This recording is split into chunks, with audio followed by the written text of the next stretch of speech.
Compte rendu du Conseil extraordinaire des ministres du vendredi 24 février 2023. En vertu des dispositions de l'article 2 du décret numéro 079-PCMT-PMT-2021, il s'est tenu ce vendredi 24 février 2023 un Conseil extraordinaire des ministres présidé par M. Saleh Kebzabo, Premier ministre de transition, chef de gouvernement d'Union nationale. Le Conseil a délibéré sur 4 points inscrits à l'ordre du jour. Au titre du ministère de l'Administration du territoire, de la décentralisation et de la bonne gouvernance, le Conseil a eu à examiner et adopter un projet de loi ainsi qu'un projet de décret. Pour ce qui concerne le projet de loi, il s'agit du projet de loi portant sur la protection et l'assistance aux personnes déplacées internes en République du Tchad.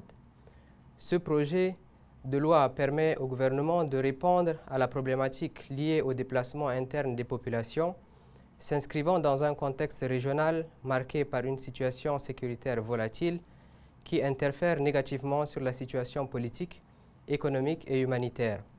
Le dit projet de loi vise à insérer dans le dispositif de législation nationale la Convention de l'Union africaine sur la protection et l'assistance aux personnes déplacées en Afrique, dite Convention de Kampala, que le Tchad a ratifiée le 11 juillet 2011.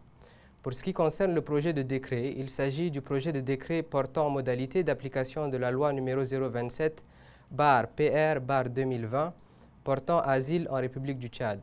Ce dernier détermine le statut de réfugié et ce en vertu de la loi précitée et vise ainsi à assurer la protection et l'assistance aux réfugiés et aux demandeurs d'asile.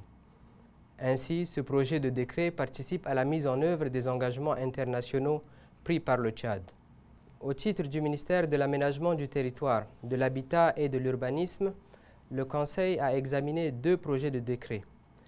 Le premier portant affectation au profit du ministère de la Prospective économique et des partenariats internationaux d'un terrain d'une superficie de 20 000 m², 6 au quartier Ndjari, section 1, îlot 7B, lot 5, commune du 8e arrondissement à N'Djamena.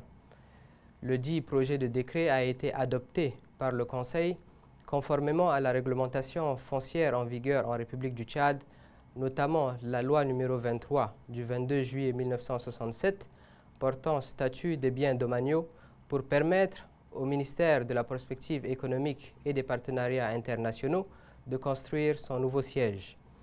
Le second projet de décret portant aussi affectation d'un terrain d'une superficie de 20 000 m² sur le site de l'ITRAD 6 au quartier Mandjafa à N'Djamena, commune du 7e arrondissement, au profit du ministère des Hydrocarbures et de l'Énergie pour la construction d'un poste haute tension et d'une centrale de 110 MW a été reprogrammé au prochain Conseil.